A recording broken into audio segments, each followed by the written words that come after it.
이 시간에는 제가 먼저 묵상한 말씀을 함께 나누도록 하겠습니다. 환영합니다.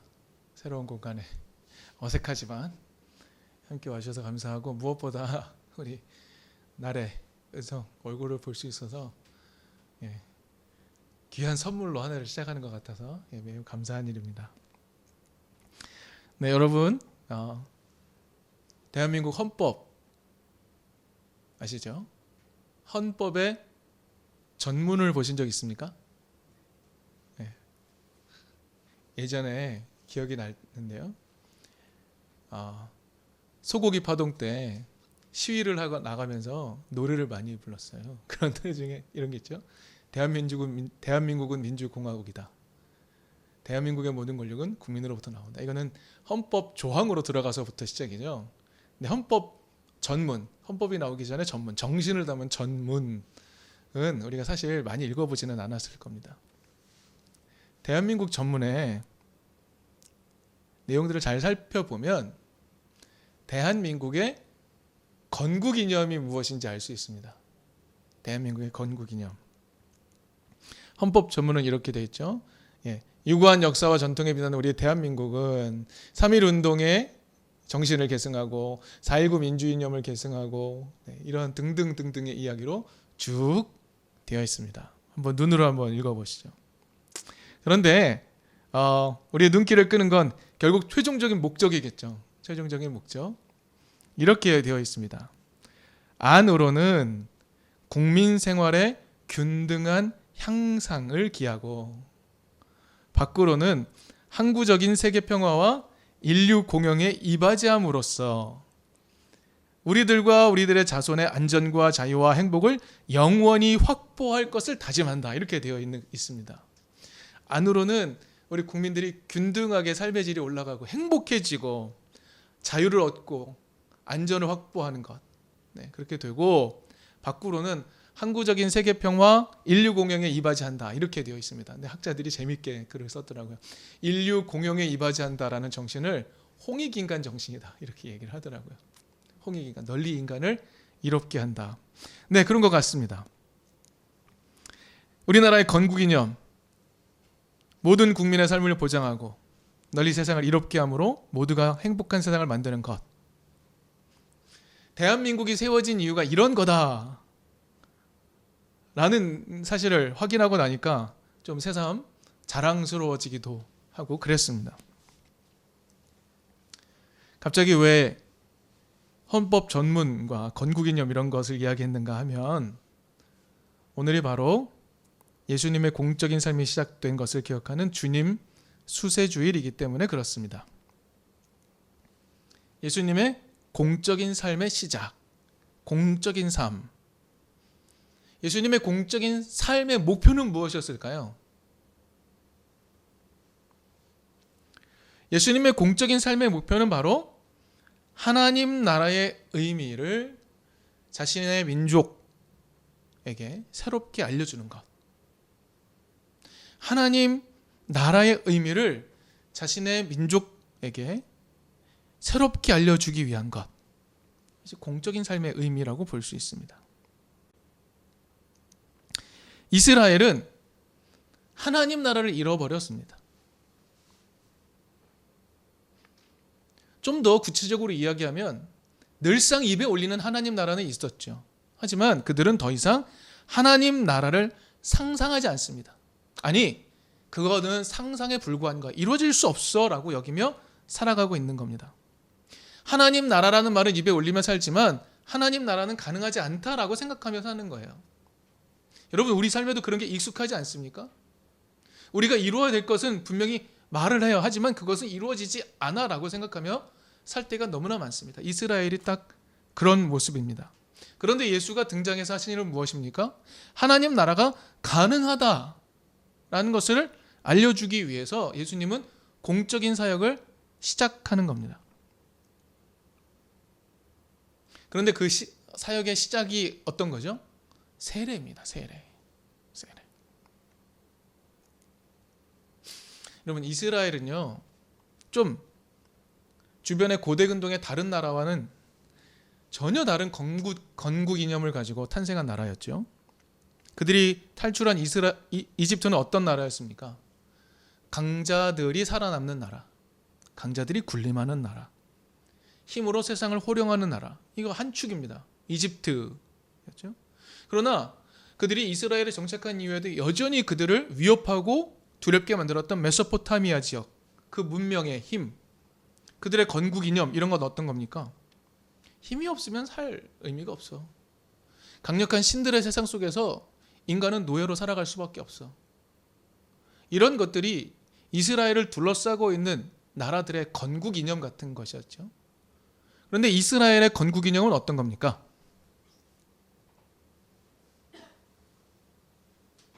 여러분, 어떤 겁니까? 이스라엘 건국 이념 한번 생각해 보시겠어요? 약자라도, 고아라도, 과부라도 충분히 살아갈 수 있는 새로운 나라, 힘에 의해 지배되지 않고 공평과 정의, 자비에 의해서 작동되는 나라. 이것이 야훼 하나님께서 이스라엘을 건국하신 이유였죠. 그래서 그걸 알려주셨습니다. 그리고 그것은 율법에 정확히 기록이 되어 있습니다. 하지만 이스라엘은 그 건국 이념을 완벽하게 외면했죠. 상상에 불과해, 이루어지지 않아 라고 생각하며 살아가고 있었습니다. 그런 그들에게 하나님 나라가 가능하다라는 것을 보여주기 위해 예수님이 공적인 발걸음을 시작하시죠. 그것이 세례였다는 겁니다. 세례를 받는 것을 통해 시작하셨다. 좀 그 의미를 좀 살펴보도록 하겠습니다. 여러분, 세례 요한은요, 분명하게 자신의 세례의 의미를 밝혔습니다. 내 세례의 의미가 무엇인가? 회개하는 거였죠. 회개하라고 했었습니다. 그랬더니 사람들이 와서 구체적으로 묻습니다. 그럼 우리가 어떻게 해야 합니까? 라고 물었습니다. 누가복음 3장 11절부터 14절을 보면 세례 요한은 자신을 찾아온 사람들에게 이렇게 말했습니다. 당신이 뺏어온 속옷을 나누어 주십시오. 배고픈 자에게 먹을 것을 나누어 주십시오. 정해진 삭보다 더 받지 마십시오. 군인들은 억지로 또는 속여서 빼앗지 마십시오. 이렇게 말을 합니다. 지금 세례 요한을 찾아온 사람들은요, 세상의 기득권자들이었습니다. 세상의 기득권을 장악한 그들을 향해서 세례 요한이 던지는 말을 되짚어 보면요, 그들은 어떤 삶을 살고 있냐면 샬롬을 망가뜨리는 삶을 살고 있는 겁니다. 하나님이 주셨던 하나님 나라의 이상은 어떤 것이었습니까? 약자라고 하더라도 충분히 샬롬을 누릴 수 있도록 하는 게 하나님 나라인데, 지금 세례 요한 앞에 와 있는 사람들은요, 그걸 충분히 망가뜨리고 있는 사람들이었어요. 의도적으로 망가뜨리고 자신의 욕망대로 망가뜨렸던 사람들이 와 있는 겁니다. 그래서 세례 요한은 세례를 베풀며 말합니다. 속이지 마십시오. 속옷을 나누십시오. 먹을 것을 나누십시오. 빼앗지 마십시오. 여러분, 그러면 세례 요한이 베푸는 세례는 어떤 겁니까? 하나님 나라로 공동체적으로 전환하도록 하는 것이었습니다. 왜요? 삶의 모양을 바꾸는 거였으니까요. 세례 요한의 세례. 여러분, 너무 쉬운 질문을 하죠. 예수님은 사람들에게 세례를 베푸셨나요? 성경에 나오나요? 나오지 않습니다. 그런데 복음서에 세례에 대한 기록은 세례 요한이 베푸는 세례 기록이 전부입니다. 그리고 세례 요한이 베푸는 세례를 소개하는 쭉 모든 복음서의 내용의 가장 마지막에는 예수님의 세례 장면이 있습니다. 예수의 세례 장면이 최종인 거예요. 예수의 세례 장면이 무언가 세례의 의미를 총갈무리하는 겁니다. 그래서 예수의 세례는 세례의 이야기를 담은 것에 가장 마지막 부분에 위치하고 있습니다. 최종적 의미를 갖는 예수의 세례. 여러분, 예수의 세례의 의미를 이렇게 이해해 보도록 하죠. 예수의 세례는요, 하나님 나라의 의미를 깨달은 공동체가 동일한 예식을 다 거쳤고요, 이제 예수께서 그 의미를 최종적으로 승인하는 것 같은 느낌을 주지 않습니까? 예수의 세례는 모든 공동체 세례의 대표적인 세례로 등장을 하고 있는 겁니다. 예수의 세례가 지금 하나님 나라로 회심을 시작한 사람들의 모든 회심을 갈무리하고 있는 듯한 느낌을 주는 거죠. 그리고 성경은 하늘에서 소리가 났다고 이야기합니다. 너는 내 사랑하는 아들이다. 내가 너를 매우 좋아한다. 이렇게 등장합니다. 여러분, 하늘에서 난 이 말은요, 예수에게만 하는 말입니까? 어떻게 들리십니까? 하늘에서 웅장한 소리가 났는데 이건 예수에게만 하시는 말씀일까요? 여러분, 하나님은요, 악인이 돌이키는 것을 기뻐하시는 분이십니다. 하나님 나라로 삶을 전환하는 모습을 정말 가슴 뛰게 기뻐하시는 분이시죠. 그러면 하늘에서 들린 이 말은요, 누구에게 하는 말입니까?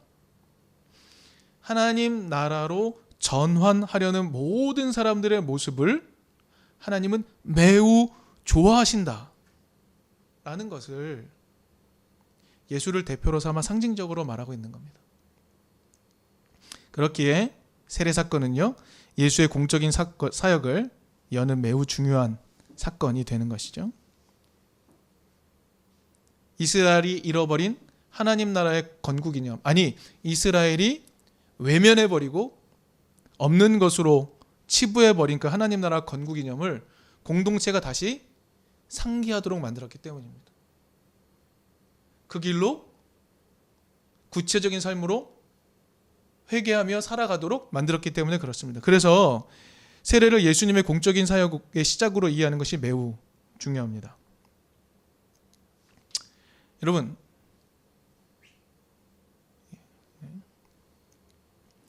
오늘 본문은 이든교회가 함께 드리는 축도를 담고 있죠. 여러분, 축도는 엄밀한 의미에서 기도가 아닙니다. 근데 하루도 입에 배서 목회자들도 맨 마지막에 축도하면서 기도하겠습니다 그러죠. 예배학에서는요, 축도는 엄밀한 의미에서 기도가 아닙니다.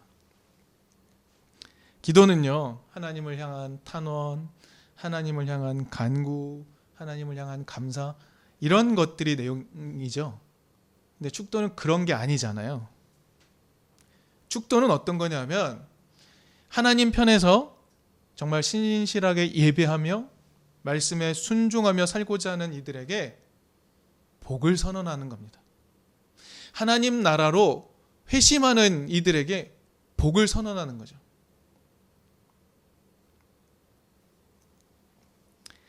오늘 본문은요, 야훼 하나님께서 이스라엘 백성들, 이집트에서 탈출한 이스라엘 백성들에게 성전 제사 제도를 다 세우신 후에 모세를 부르십니다. 그리고 이렇게 말씀하시죠.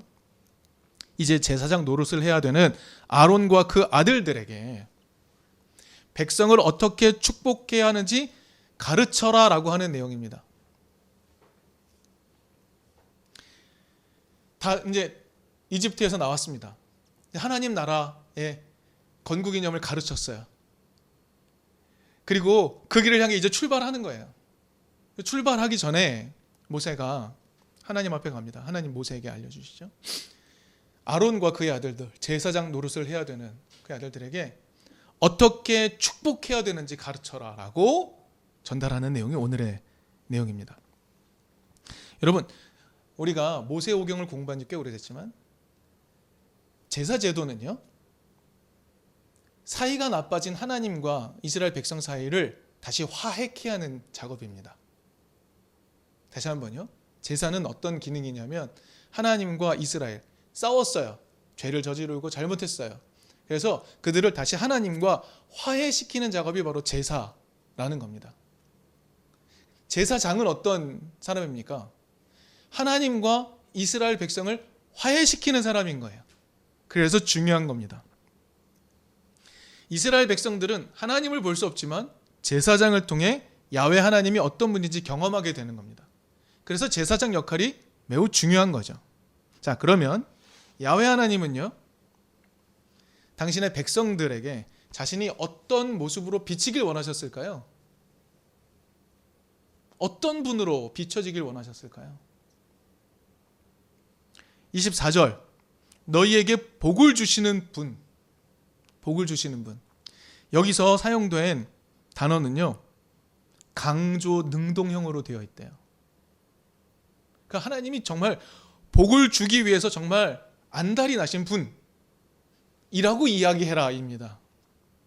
하나님은 너희에게 복을 주기 위해, 이제 하나님 나라를 향해 발걸음을 뗀 너희들에게 복을 주기 위해 정말 안달이 나신 분으로 소개하라 라고 이야기하고 있습니다. 또 하나, 너희를 보호하시는 분. 여러분, 이스라엘이 이집트를 탈출해서 약속의 땅으로 가기까지 얼마나 어려운 일들이 많겠습니까? 얼마나 고난이 많을까요?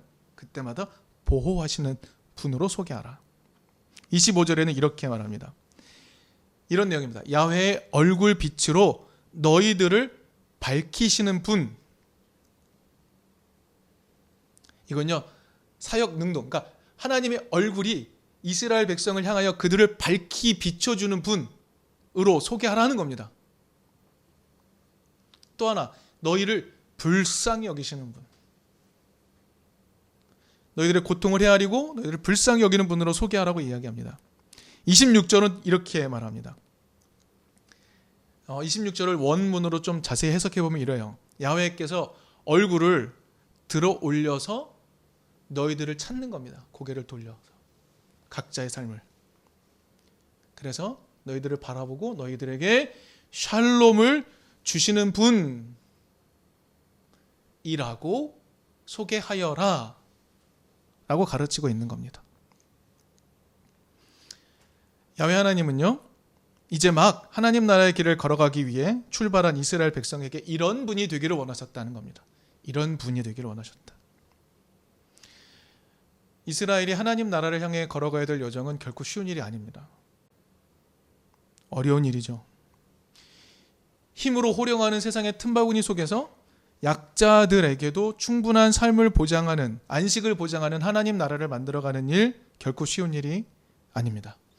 그러나 그 길을 향하여 걸어가기 시작할 때 야훼 하나님은 이런 하나님이다, 이런 모습으로 이스라엘 백성에게 비치기를 원하셨다는 겁니다.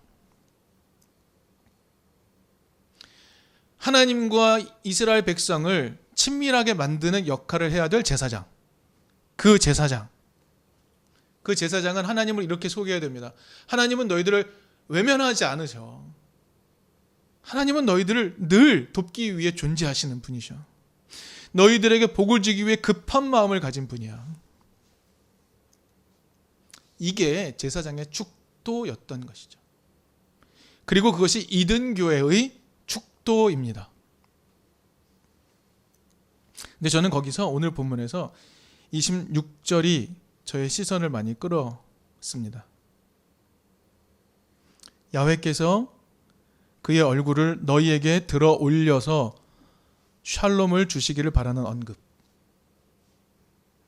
그 말이 제 마음, 제 시선을 끌었습니다. 성경을 보면 야훼 하나님의 얼굴을 마주 대하는 것은 매우 두려운 일이라고 소개하고 있습니다. 야훼 하나님의 얼굴을 보는 것은 매우 두려운 일이다. 이사야 6장 5절. 이사야가 하나님으로부터 사명을 받는 장면이죠.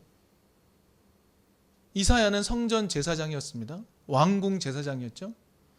그래서 기도하는 중에 야훼 하나님의 임재를 경험합니다. 그런데 이렇게 말해요. 내가 부정한 중에 야훼를 배웠으므로 나는 죽겠구나. 화로다 나여 망하게 되었다. 난 죽게 되었다. 야훼 하나님의 얼굴 보는 일이 두려운 일이었습니다. 그러나 여러분, 이것은 이스라엘 백성들의 생각이지 하나님이 뜻하시는 바가 아닙니다. 다시 한번요. 야훼 하나님을 두려워하는 건 이스라엘의 생각이지 야훼 하나님은 그런 분이 아니라는 거죠. 오늘 우리가 가지고 있는 하나님 여러 이미지 중에 여러분, 하나님이 두려운 분도 있을 수 있습니다. 여러분, 그러나 그건 우리의 이미지이지 하나님은 결코 그런 분이 아니십니다. 오늘 본문의 말씀을 잘 살펴보면 어떻습니까? 야훼 하나님은 그의 얼굴을 들어 올려서 고개를 돌려가며 사람들을 살펴보면서 그들에게 진정한 샬롬이 어떤 것인지, 그들에게 무엇이 필요한지 늘 살피시는 모습입니다. 제사장은 하나님 나라를 향해 출발하는 이스라엘 백성에게 이런 하나님의 모습을 늘 선포해야 하는 겁니다. 또한 26절 이 말씀은요, 우리들 각자를 야훼 하나님 앞에 서게 만듭니다. 왜요? 하나님이 우리 각자를 다 보고 계시기 때문입니다. 우리를 하나님 앞에 서게 만듭니다. 우리 각자가, 그리고 우리 공동체가 하나님 나라의 여정을 가다가 어느 순간 야훼 앞에 서서 야훼 하나님의 얼굴을 만나는 시간이 필요하다는 겁니다. 야훼 하나님의 얼굴을 구하는 게 필요하다는 겁니다. 하나님은 우리를 늘 찾고 계시니 우리가 야훼 하나님을 향하여 고개를 돌리면 됩니다. 하나님은 우리의 얼굴을 늘 구하고 계시니 우리가 하나님의 얼굴을 구하기만 하면 됩니다. 그러면 샬롬을 경험할 수 있다라고 오늘 본문은 소개하고 있는 겁니다.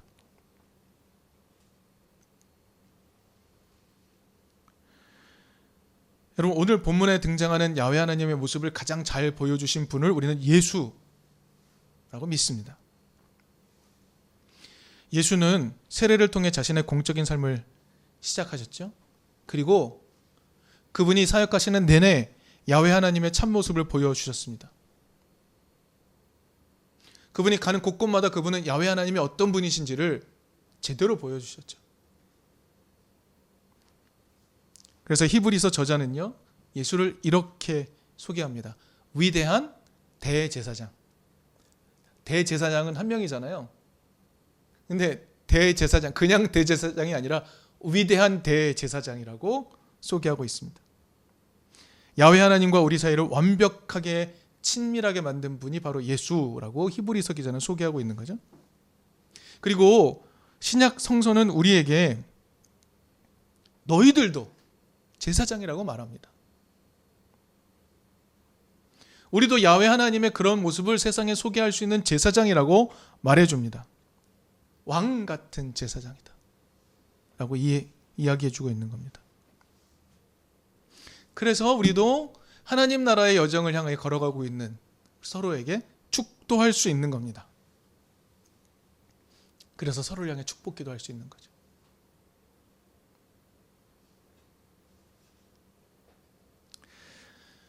사랑하는 이든교회 교회 여러분, 우리는 서로에게 야훼 하나님이 우리에게 어떤 분이기를 원하는지를 서로에게 소개할 필요가 있습니다.